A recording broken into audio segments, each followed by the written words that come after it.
Escalation அப்படிங்கிறது பண்ண increase ஆகிட்டு இருக்கு. இதுல பெரிய எஸ்கலேஷன் அப்படிங்கிறது ஜாப்ரோசியா நியூக்ளியர் பவர் பிளான்ட். இதுல ஐஏஏ தரப்புல இருந்து இன்டர்நேஷனல் எனர்ஜி அட்டாமிக் ஏஜென்சி இருக்காங்களே, ஸோ அவங்க தரப்புல இருந்து வந்து பாத்தீங்கன்னா டேஞ்சரஸான சுச்சுவேஷன், பயங்கரமான டேஞ்சரஸான சுச்சுவேஷன். ரஷ்யாவோட கட்டுப்பாட்டுக்குள்ள இருக்கக்கூடிய ஜாப்ரோசியா நியூக்ளியர் பவர் பிளான்ட்ல ஃபியூயலே இல்லை. 10 நாளைக்கு தேவைப்படக்கூடிய ஃபியூயல் தான் இருக்குது.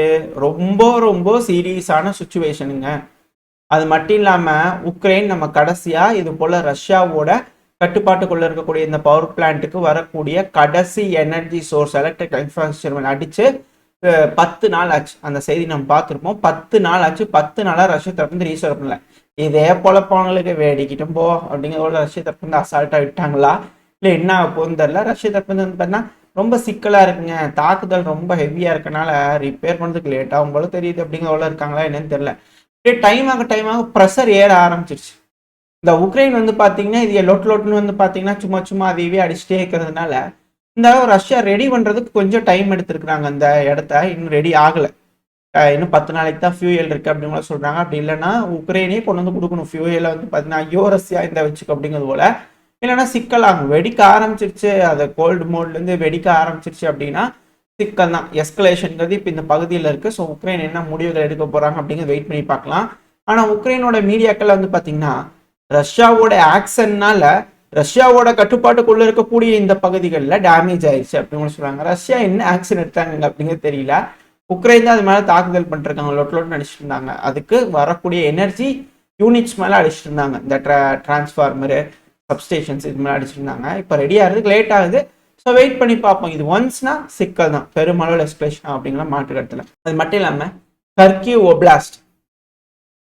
ஒப்லாஸ்ட்ல 1700க்கும் மேற்பட்ட ஹெக்டர் ஏரியா இருக்குங்க லேண்டு. ஸோ அந்த பகுதிகளில் இருந்து அதிகப்படியான கன்னி வெடிகளை நாங்கள் அகற்றி இருக்கிறோம் அப்படிங்கிறதோட உக்ரைன் அப்படின்னு சொன்னோம். இது அடுத்த கட்ட எஸ்கலேஷன். கர்கிவ் ஒப்லாஸ்ட்ல பஃபர் ஜோன் அமைக்கிறதுக்காக ரஷ்ய தரப்பு உள்ள வந்திருக்காங்க. அப்படி இருக்கும்போது 1700 ஹெக்டர் அளவுக்கான பகுதிகளில் இருந்து கன்னி வெடிகளை உக்ரைன் தரப்பு வந்து அகற்றுறாங்கன்னா கர்கிவ் ஒப்லாஸ்ட்ல இவங்க ஏதாவது அஃபென்சிவ் ஆப்ரேஷனுக்கு பிளான் பண்றாங்களா அப்படின்ற கேள்விகள் இருக்கு. என்ன நடக்கும்ன்றது தெரியல. இல்லை இங்கிருந்து எடுத்து வேறு பக்கம் ஏதாவது கொண்டு போகணும், கன்னி வெடிகளுக்கு இப்போ ஷார்டேஜ் ஆயிடுச்சா அப்படின்னு கேள்விகள்லாம் இருக்கு. ஸோ வெயிட் பண்ணி பார்ப்போம் உக்ரைன் என்ன மாதிரியான முடிவுகள் எடுக்க போறாங்க. இல்லை இந்த பகுதியில் அஃபென்சிவ் ஆப்ரேஷனுக்காக பிளான் பண்றாங்களா அப்படிங்கிறது தெரியல. ஆனால் ரஷ்யா நல்லா ரெடியாக தான் இருக்கிறாங்க. ரஷ்யா வந்து பார்த்தீங்கன்னா டிஸ்இன்டகிரேட் ஆகுறாங்க, அதாகிறாங்க இதாகிறாங்கன்றாங்க. ஆனால் சைடில் வீடியோ பதிவுகளோட இருக்கும். அடுத்த batch BMP armoured personnel vehicles இருக்கு இல்லையா, ரெடி ஆயிடுச்சுப்பா. அடுத்த பேட்ச் பொட்டியில் ஏற்றியாச்சு, கொண்டு போங்க பிரிண்ட்டுக்கு அப்படிங்கிறவள வந்து பண்ணால் அனுப்பிச்சி விட்டுக்கிறாங்க. சமீபத்தில் வந்து பார்த்தீங்கன்னா நம்மளே பார்த்துருக்கோம், மாதத்துக்கு ஒரு தடவை ஒரு பேட்ச் விமானங்கள் ஃபைட்டர் ஜெட்ஸை வந்து பார்த்தீங்கன்னா ரஷ்ய தரப்பு வந்து டெலிவரி பண்ணுறாங்க. அது போக டேங்குகள், அது போல் ஆர்மர்டு பர்சனல் வெஹிக்கிள். ஸோ இது போல் பலது வந்து பார்த்தீங்கன்னா தொடர்ந்து ரஷ்ய தரப்பு வந்து அனுப்பிட்டு இருக்காங்க. இதெல்லாம் வச்சு பார்க்கும்போது ரஷ்யா டிஸ்இன்டகிரேட் ஆகிட்டாங்களா அப்படின்ற கேள்விகள் இருக்கு. அது மட்டும் இல்லாமல் கிரீமியா இருக்கட்டும், சில ரஷ்யாவோட பகுதிகள்னா பெட்ரோல் ஷார்டேஜ் இருக்கு அப்படிங்கிற செய்திகள் உக்ரைன் தரப்பு வந்துகிட்டு இருக்கு. உக்ரைனோட மீடியாக்கள், மேற்கு மீடியாக்கள் தரப்பு வந்துகிட்டு இருக்கு. ஆனால் அது பெருமளவில் இம்பாக்ட் ஆகிற மாதிரி தெரியல. இருந்துச்சுன்னா அது போல பார்க்க ஆரம்பிக்கலாம். பட் ஆனால் இது போல விஷயங்களும் மேற்கு மீடியாக்கள் தரப்புன்னு சொல்லிட்டு இருக்காங்க. என்ன எதுங்க தெரியல, வெயிட் பண்ணி பார்த்தலாம். அடுத்தது இதுல மிடில் ஈஸ்டுக்கு போன அடுத்த செய்தி மிக முக்கியமான செய்திகள். இது ரஷ்யா உக்ரைன் நடந்துட்டு இருக்கக்கூடிய விஷயம். இந்த மிடில் ஈஸ்டுக்கு போறதுக்கு முன்னாடி வந்து பாத்தீங்கன்னா இன்னொரு விஷயம், இது 2-3 நாளைக்கு முன்னாடியே வந்துச்சு. இது என்னன்னா, இஸ்ரேல் இருக்கிறாங்க இல்லையா, இஸ்ரேல்ல இருந்து பேட்ரியாட் ஏர் டிஃபென்ஸ் சிஸ்டம் உக்ரைனோட விமானங்கள்ல வந்து பாத்தீங்கன்னா லோடு பண்ணிக்கிறாங்க. அதுக்கான காட்சிகள் வந்துகிட்டு இருக்கு. மேபி இது ஏர் டிஃபென்ஸ் சிஸ்டம் தான் அப்படிங்கிறது போல பண்ண பல அனலிஸ்ட் கருத்துக்கள் இருக்கு. உக்ரைனோட AN-124 ரக டிரான்ஸ்போர்ட் விமானத்துல வந்து பார்த்தீங்கன்னா ஏற்றி இருக்கிறாங்க டெல் அவீவ் பகுதிகளில். இது ஜெலன்ஸ்கி அவர்களுக்கு கன்ஃபார்ம் பண்ணி தான் இஸ்ரேல் கொடுக்கக்கூடிய PAC-2 ரக patriot air defence system missile launchers எல்லாம் யூஸ் பண்ணி தான் நாங்கள் ப்ரொடெக்ட் பண்ணிட்டு இருக்கோம் அப்படிங்கிறது ஜெலன்ஸ்கி அவர்கள் சொல்றாரு. உக்ரைன் தரப்பு வந்து கன்ஃபார்ம் பண்ணிட்டாங்க. என்னதான் இஸ்ரேல் தரப்பு வந்து அப்படி இப்படின்னு பேசினாலும் இது போல இமேஜஸ்லாம் ரிலீஸ் ஆகிட்டு தான் இருக்கு. இதுக்கான காரணம் என்ன அப்படிங்கிறது வரேன். இது போல ஒரு விஷயம் நடந்திருக்கு, ஏன் இது இப்போ சொல்றேன் அப்படிங்கிறதுக்கான காரணம் அடுத்தடுத்து வரேன். இப்போ மெயினான விஷயத்துக்கு வந்தெல்லாம் அப்படியே மிடில் ஈஸ்ட்டுக்கு வந்தேன். இந்த மிடில் ஈஸ்ட்ல பெஞ்சமின் நெத்தன்யாகு அவர்கள், இஸ்ரேலோட பிரைம் மினிஸ்டர் இருக்கிறார் இல்லையா, அவர் தரப்பு வந்து உத்தரவுகள் போயிருக்கு. சீரியஸான இன்ஸ்ட்ரக்ஷன் வந்து பண்ண கொடுத்துருக்கேன். குளோபல் சமிட் ஃப்ளோட்டிலா வருது இல்லையா, இந்த NGO அமைப்பு ஆக்டிவிஸ்ட்லாம் ஒருத்தர் வந்து கரையில சேரக்கூடாது, காசா கரையில அப்படிங்கிற உத்தரவுகள் வந்து பார்த்தீங்கன்னா இவர் தரப்பு வந்து போக இஸ்ரேலோட ராணுவமும் வந்து பார்த்தீங்கன்னா நேவல் ஃபோர்ஸும் ரெடியாக இருக்கு.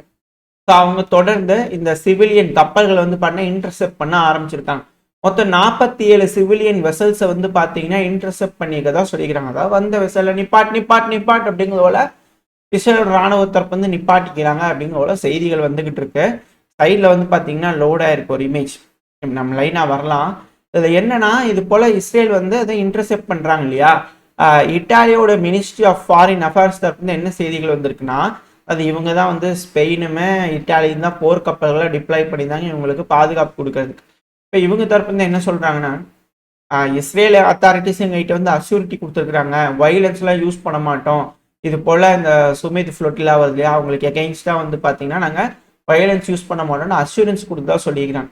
ஆனால் இதே அல் ஜசீராவோட ஜேர்னலிஸ்ட்லாம் வந்து பார்த்தீங்கன்னா இந்த ஃப்ளோட்டிலாக்குள்ளே இருக்கிறாங்க இல்லையா, அவங்க தரப்பு என்ன ரிப்போர்ட்ஸ் வருதுன்னா, அதை கேப்சர் பண்ணப்பட்டதுக்கு அப்புறம் எந்த ஒரு ரிப்போர்ட்ஸும் வரல. பட் அதுக்கு முன்னாடியே கொடுக்கக்கூடிய விஷயங்கள் என்னன்னா, இது போல இஸ்ரேல் வந்த உடனே அவங்க கிட்ட இருக்கக்கூடிய மொபைல் ஃபோன் கம்யூனிகேஷன் டிவைஸ் எல்லாத்தையுமே பிடுங்கிடுறாங்க.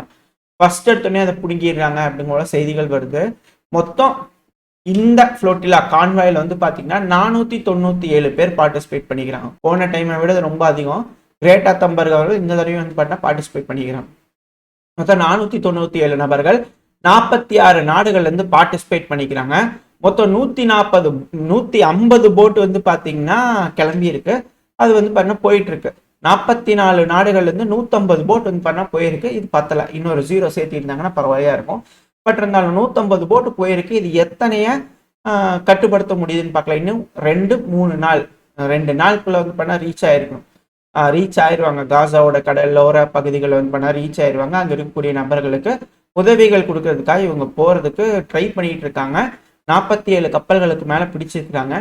இவங்களோட உயிரை பணைய வச்சு இது போல காசால இருக்கக்கூடிய இனப்படுகொலையை தடுக்கிறதுக்காக இவங்க தொடர்ந்து முயற்சி எடுத்திருக்காங்க. வரவேற்கத்தக்க வேண்டிய விஷயம். போன தடவை ஒன்று அட்டெம்ப்ட் பண்ணாங்க, அதை தடுத்து நிறுத்திட்டாங்க எஃபெக்டிவா. இந்த தடவை 150 வந்திருக்கு. இப்போ அடுத்த தடவை எத்தனை வருது அப்படிங்கிறது தெரியல. ஸோ சைடில் ஃபுல்லாக வந்து பார்த்தீங்கன்னா இமேஜஸ் லோடாக இருக்கும். முதல்ல இன்டர்செப்ட் பண்ணுறது அப்படிங்கிறது போல தகவல் வருது வந்து பார்த்தீங்கன்னா அல்மா அப்படிங்கிற ஒரு வெசலை வந்து பார்த்தீங்கன்னா பிடிச்சிருந்துக்கிறாங்க. அடுத்து ஸ்பெக்ட்ரா அப்படிங்கிற வெசலை வந்து பார்த்து பிடிச்சிருக்காங்க. ஸோ லைனாக அடுத்தடுத்து வந்து பார்த்தீங்கன்னா உங்களுக்கு லோடாக இருக்கும். அதோட பேரோட வந்துருக்கும். யூடியூப்ல லைவ்லாம் போயிட்டு இருந்தாங்க. அதுக்கப்புறம் ஸ்டாப் ஆக ஆரம்பிச்சிருச்சு. சிக்னல் ஜாமர்ஸ், இந்த எலக்ட்ரானிக் வார்ஃபேர் இருக்கு இல்லையா, ஸோ அதெல்லாம் யூஸ் பண்ண ஆரம்பிச்சாங்க. சிவிலியன் கேகன்ஸே யூஸ் பண்ணுறது, சேல் பண்ணுறது ஒன்றும் பெருசாக ஒன்றும் எதுவும் புதுசு இல்லை. அவங்க பயன்படுத்துறது தான், ஒன்றும் பிரச்சனை இல்லை. நடக்கக்கூடிய வாடிக்கையான விஷயம் தானே, அதில் என்ன இருக்குது அப்படிங்கிறது போல ஆயிடுச்சு.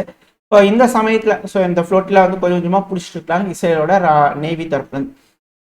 இது போல விஷயங்கள் நடந்துட்டு இருக்கு. இதுக்கு முன்னாடி வந்து பார்த்தீங்கன்னா ஹமாஸும் வந்து பண்ண ராக்கெட்ஸை திருப்பி ஃபயர் பண்ண ஆரம்பிச்சிருக்காங்க. அஷ்தாக் பகுதி, இஸ்ரேலோட தெற்கு பகுதியெல்லாம் வந்து பார்த்தீங்கன்னா இது போல இன்டர்செப்ட் பண்ணியிருக்கோம் அப்படிங்கிற இஸ்ரேல் தரப்புன்னு சொல்லிக்கிறாங்க. இன்டர்செப்ட் ஆயிடுச்சு அப்படின்னு சொல்றாங்க. அது மட்டும் இல்லாமல் அல்கோசாம் பிரிகேட் தரப்பு வந்து திருப்பி ஒரு வீடியோ பதிவுகளாக ரிலீஸ் பண்ணியிருக்காங்க. இதெல்லாம் தொடர்ந்து நடக்கக்கூடிய விஷயங்கள் தான். ஆனால் இந்த ராக்கெட் லான்ச் பண்ணியிருக்காங்க அப்படிங்கிறது போல இந்த அளவுக்கு நெருக்கடி இருந்தும் இன்னும் ராக்கெட் லான்ச் பண்றாங்கன்னா இன்னும் ஃபைட்டிங் ஸ்பிரிட் அவங்களுக்கு இருக்கு அப்படிங்கள புரிஞ்சுக்க முடியுது. இல்லை இந்த அது மட்டும் இல்லாமல் ட்ரம்ப் அவர்களோட பீஸ் பிளான் கொடுத்து 3 நாள் கெடுவில் ஒரு நாள் முடிஞ்சிச்சு, இன்னும் 2 நாள் தான் இருக்கு. இந்த அல்கசாம் பிரிகேட் வந்து பார்த்தீங்கன்னா இப்போவும் இந்த எமர்ஜென்சி சுச்சுவேஷனை கிரியேட் பண்ணிட்டு இருக்கிறாங்க இஸ்ரேலுக்கு. ஏன்னா இஸ்ரேலோட வீரர்கள் வந்து பார்த்தீங்கன்னா தொடர்ந்து தாக்குதல் பண்ணக்கூடிய வீடியோ பதிவுகள் வந்துகிட்டு இருக்கு.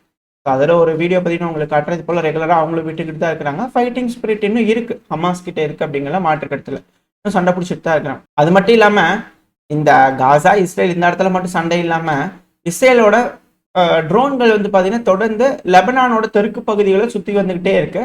திரும்பவும் ஒரு டீகேபிட்டேஷன் ஸ்ட்ரைக் வந்து பார்த்தீங்கன்னா இஸ்ரேல் தரப்பு ட்ரை பண்ணிக்கிறாங்க. குறைஞ்சது ஒரு நபராவது கொல்லப்பட்டிருக்கலாம், சில நபர்கள் 3 நபர்களுக்கு மேல காயமடைஞ்சிருக்கலாம் அப்படிங்கிற சொல்றாங்க. லெபனானோட தெற்கு பகுதி கராஃபா அப்படிங்கிற பகுதியில் வந்து பார்த்தீங்கன்னா ட்ரோன் தாக்குதல் நடந்திருக்கு. டார்கெட்டட் அசாசினேஷன் அட்டெம்ப்ட் வந்து பண்ண நடந்திருக்கு. இதை பத்தின ஏதாவது தகவல் வந்துச்சுன்னா அடுத்த பேரை பார்க்க ஆரம்பிக்கலாம். ஸோ மிக முக்கியமான ஜியோ பாலிட்டிக்கல் முடிவுகள் எடுக்கக்கூடிய தருணம் வந்துருச்சு. உலக தலைவர்கள் இந்த காசா, இந்த பாலஸ்தீன் பத்தி என்ன மாதிரியான முடிவுகள் வரப்போகுது, இல்லை எஸ்கலேட் ஆக போகுது அப்படிங்கிற சிக்கல்கள் இருக்கு. இது போல ஒரு சூழ்நிலை இஸ்ரேலுக்கு எதிராக அரபு உலக நாடுகள் மாறுமா மாறாதா, இல்லை இந்த இடத்துல போர் வெடிக்குமா வெடிக்காதா அப்படிங்கிற சூழ்நிலை உருவாயிட்டு இருக்கு. ஸோ இதுக்கு தான் நான் சொன்னேன், அதாவது இஸ்ரேல் கிட்ட இருக்கக்கூடிய பேட்ரியட் ஏர் டிஃபென்ஸ் சிஸ்டமை உக்ரைனுக்கு கொடுக்குறாங்க அப்படின்னா அப்போ அந்த பேட்ரியட் ஏர் டிஃபென்ஸ் சிஸ்டம்ங்கிறது வேஸ்டா அப்படிங்கிற கேள்விகள் இருக்கு. ஏன்னா அவங்களுக்கே சூழ்நிலை சரியில்லை. ஹமாஸும் ராக்கெட் லான்ச் பண்றாங்க, யமன் ஹவுதிஸும் ராக்கெட் லான்ச் பண்ணிட்டு இருக்காங்களே, அதை கூட தடுக்கிறதுக்கு இந்த பேடட் ஏர் டிஃபென்சஸும் யூஸ் இல்லையா அப்படிங்கிற கேள்வி இருக்கு. இல்லை அந்த அளவுக்கு தேவை உக்ரைனுக்கு இருக்கா அப்படிங்கிற கேள்விகள் இருக்கு. ஆனால் அந்த அளவுக்கு ஷார்டேஜ் ஏர் டிஃபென்ஸ் சிஸ்டம் இருக்கு அப்படிங்கிற மட்டும் புரிஞ்சுக்க முடியுது. இப்போ இதுல வந்து பாத்தீங்கன்னா ஈரானோட டிஃபென்ஸ் மினிஸ்டர் இருக்காரு இல்லையா, பிரிகேடியர் ஜெனரல் அசிஃப் ஐசா அவர்கள். ஸோ அவங்க வந்து பாத்தீங்கன்னா துருக்கிக்கு போயிருக்கிறாங்க. ஸோ துருக்கியோட மிலிட்ரி கோஆபரேஷன் பத்தி வந்து பாத்தீங்கன்னா பேசுறதுக்காக போயிருக்காங்க. ஸோ மிக முக்கியமான முடிவுகள் இங்க எடுக்கப்படும் அப்படிங்கிற சொல்றாங்க. ஸோ சிரியால வந்து பாத்தீங்கன்னா அந்த எஸ்டிஎஃப் இருக்கிறாங்க இல்லையா, குர்தின மக்கள், அவங்கள சிரியாவோட இன்டகிரேஷன் ஃபெயில் ஆயிடுச்சு அப்படின்னா கண்டிப்பா மிக பெருமளவில் பதிலடிகள் இருக்குன்னு துருக்கியோட அதிபரான எர்டோகன் அவர்கள் கண்டனங்கள் தெரிவிச்சுக்கிட்டு இருக்காங்க. ஸோ இது காமன் கிரவுண்டா வந்து பாத்தீங்கன்னா ஈரானுக்கும் துருக்கிக்கு நடுவில் இருக்கு. ஸோ எந்த மாதிரியான முடிவுகள் இவங்க எடுக்க போறாங்க, எதை பத்தி பேச போறாங்க அப்படிங்கிறத வெயிட் பண்ணி பார்க்கலாம். இந்த சமயத்துல தான் அமெரிக்காவோட யுஎஸ்எஸ் ஜெரார்ட் ஆர் ஃபோர்டு கப்பல் வந்து பாத்தீங்கன்னா மெடிட்ரேனியன் சீயை வந்து பண்ண போர்க்கப்பல் மெடிட்ரேனியன் சீயை வந்து பாத்தீங்கன்னா கிராஸ் பண்ணி வெயிட் இருக்க ஸ்ட்ரைட் ஆஃப் கில்பிரட்டார் இருக்குல்லையா, அதை கிராஸ் பண்ணி வந்துகிட்டு இருக்கு. அதாவது யமன் ஹவுதீஸ் டிக்ளேர் பண்ணியிருந்தாங்க, இதுக்கப்புறம் அமெரிக்காவோட கப்பல்களை நாங்கள் அடிப்போம், ரிலேட்டடான ஆயில் கப்பல்களாக இருந்தாலும் எதுவாக இருந்தாலும் நாங்கள் அடிப்போம் அப்படிங்கிறது போல திரும்பவும் வந்திருக்கு. அப்படின்னா இந்த இடத்துல எஸ்கலேஷன் ஆயிருக்கு. அதிகப்படியான டேங்கர்ஸ் போர் விமானங்கள்ல வந்து பார்த்தீங்கன்னா வந்திருக்கு அமெரிக்காவோட. ஸோ பெருமளவில் வந்து பண்ண எஸ்கலேஷன் ஆகிறதுக்கு வாய்ப்பு இருக்கு. ஒரு நாள் முடிஞ்சிருச்சு, இனி 2 நாள் தான். ஸோ இந்த 2 நாளுக்குள்ள ப்ராப்பரான முடிவுகள் இவங்க எடுக்கலன்னா கண்டிப்பா பே இன் ஹெல் அப்படிங்கிறது போல ட்ரம்ப் அவர் சொல்லியிருக்கிறார். ஸோ ஹெவியான தாக்குதல் காசால இருக்கு அப்படிங்கிற மாற்று கருத்துல. அப்படி இருக்கும்போது ஏன் இஸ்ரேல் ஏர் டிஃபென்ஸ் சிஸ்டமும் உக்ரைனுக்கு கொடுக்குறாங்க அப்படின்ற கேள்விகள் இருக்கு. சரி, வெயிட் பண்ணி பார்ப்போம். ஒன்றும் பேசி முடிவெடுத்துட்டாங்களா, ஆல்ரெடி ஸ்கிரிப்டட் தான் அப்படிங்கிறது போல சொல்லப்பட்டு வருது, அப்படித்தானா அப்படிங்கிற தெரியல. மேபி முடிஞ்சிருச்சா அப்படிங்கிற போல இருக்கு. முடிஞ்சிருச்சுன்னா பாலஸ்தீன் மக்களுக்கு கொஞ்சம் நிம்மதியா இருக்கு. அப்படி இல்லைன்னா சிக்கல் தான். என்ன மாதிரியான முடிவுகள் எடுக்க போறாங்க அப்படிங்கிறது பார்த்தாங்க. என்னன்னா அங்க இருக்கக்கூடிய மக்களை எங்க கொண்டு போவாங்க, ஏன்னா காசா அப்படிங்கிறது போல அவங்க பேசல, நியூ காசா அப்படிங்கிறது போல பேசுறாங்க. நியூ காசானா என்ன அப்படின்ற கேள்விகள் இருக்கு. ஏன்னா நம்ம எப்படி சொல்றோம், பிராண்டிங் வேர்டு இதெல்லாம் முக்கியம் அப்படிங்கிற சொல்றோம் இல்லையா. இந்த ரஷ்யா உக்ரைன் பிரச்சனைய பேசி தீக்கிறதுக்காக ஒரு தலைவர்கள் வந்து பாத்தீங்கன்னா ஒரு செட் ஆஃப் வேர்டை வந்து பண்ண பிடிச்சிருப்பாங்க. லாஸ்டிங் பீஸ் அப்படிங்கிறதோட வந்து பாத்தீங்கன்னா, ஸோ அந்த லாஸ்டிங் பீஸ்னா என்ன அப்படிங்கிற கேள்வி இருக்குல்ல, அவங்க ஒரு செட் ஆஃப் ரூல்ஸ் வச்சிருப்பாங்க. அந்த செட் ஆஃப் ரூல்ஸ் வந்து பண்ணா அந்த லாஸ்டிங் பீஸ்ல மேட்ச் ஆகும். அந்த ரூல்ஸ் எல்லாம் ஒரு டைமும் சொல்ல மாட்டாங்க. லாஸ்டிங் பீஸ் அப்படின்னு சொன்னாங்கன்னா அவங்க இந்த ரூல்ஸை ஃபாலோ பண்றாங்கன்னு அர்த்தம். பப்ளிக் வந்து பாத்தீங்கன்னா நம்மளுக்கு லாஸ்டிங் பீஸ்னு ஏதோ ஒன்று இருக்கு போல இருக்குது, அதை ஃபாலோ பண்றாங்க அப்படிங்கிற போல யோசிப்போம். பட் ஆனால் அதுக்கு பின்னாடி இருக்கக்கூடிய செட் ஆஃப் ரூல்ஸ் என்ன அப்படிங்கிறது அவங்களுக்கு தான் தெரியும். ஸோ அதே போல இந்த இடத்துல வந்து பார்த்தீங்கன்னா நியூ காசா அப்படிங்கிற டேர்மை யூஸ் பண்றாங்க. நியூ காசானா என்ன அப்படிங்கிற கேள்விகள் இருக்கு. இதுக்கு முன்னாடி பல வகையான வதந்திகள் இருக்கும், பலருக்கும் தெரிஞ்சிருக்கும். இதுக்கப்புறம் காசால இருக்கன்னா வந்து பண்ண கூறு அக்காக்கா போட்டு விற்க போறாங்க, அங்கே பிளாட் போட்டு வீடு கட்டி வாழ போறாங்க அப்படிங்கிற பல விஷயங்கள் இருக்கு. பட் வெயிட் பண்ணி பார்ப்போம் என்ன மாதிரியான முடிவுகள் எடுக்க போறாங்க. பல வதந்திகள் வரும், என்ன வேணாலும் பேசிக்கினா நடக்கிறது என்ன அப்படிங்கிறத இங்க இருக்கக்கூடிய கேள்வி. இந்த சமயம், அதாவது எஸ்கலேஷன் ஆகக்கூடிய இந்த சமயத்துல அமெரிக்காவோட கவர்மெண்ட் சடவுன். ஏன் சடவுன் அப்படிங்கிற கேள்விகள் வருது இல்லையா. சடவுன் ஆன உடனே டிஃபென்ஸ் செக்ரட்டரி ஆஃப் வார் இருக்காங்க, டிஃபென்ஸ்ல செக்ரட்டரி ஆஃப் வார் இருக்கிறாங்க இல்லையா. ஸோ அவங்க தரப்புல இருந்து வந்து பாத்தீங்கன்னா போஸ்ட்லாம் வர ஆரம்பிச்சிருக்கு. சோசியல் மீடியா பேஜஸ் எல்லாமே மெயின்டைன் பண்றதுக்கு இல்லைங்க, கவர்மெண்ட் சடவுன் ஆயிடுச்சு இல்லையா. ராணுவம் சம்மந்தப்பட்டிருக்கக்கூடிய துறைகள் ஒரு பிரிகேடு, ஸோ இதெல்லாம் வந்து பார்த்தீங்கன்னா இப்போ போட ஆரம்பிச்சிட்டாங்க. பணம் இல்லைங்க, மெயின்டைன் பண்ண முடியாதுங்க, லிமிட்டடான அப்டேட்ஸ் தான் கொடுப்போம் அப்படிங்கிறது போல அவங்க தரப்பு வந்து போஸ்ட் பண்ண ஆரம்பிச்சிட்டாங்க. ஸோ இதுக்கப்புறம் என்ன நடக்குது, அமெரிக்கா என்ன செய்ய போறாங்க அப்படிங்கிறதுலாம் ரெக்கார்ட் ஆகாது, ஆஃப் த ரெக்கார்ட்ல நடக்க போகுது. எஸ்கலேட் ஆகுது அப்படின்னா ஆஃப் த ரெக்கார்ட்ல நடக்கும். ஸோ அதுக்கு தான் ரெடி ஆயிருக்காங்களா அப்படின்ற கேள்விகள் இருக்கு. ப்ராப்பரான விஷயங்கள் யாருக்கும் எதுவும் சொல்ல மாட்டாங்க America. So America shut down process தொடங்கிடுச்சு. இப்போதைக்கு லிமிட்டட் அப்டேட்டா இருக்கக்கூடிய இந்த பேஜஸ் இதுக்கப்புறம் பெர்மனண்டா அப்டேட் இல்லாம ஆனாலும் ஆச்சரியப்படுறதுக்குல. இந்த கான்ஃபிளிக்ட்லாம் முடிஞ்சதுக்கு அப்புறம் தான் அமெரிக்கா திரும்பியும் ஹிஸ்டரி எழுதும் போது ஜெயிச்சுட்டாங்கன்னா அவங்க ஒரு வரலாறு எழுதுவாங்க, இப்படி எல்லாம் நடந்துச்சு, இப்படி எல்லாம் இருந்துச்சு, இப்படி எல்லாம் ஆயிடுச்சு அப்படிங்கிறது போல.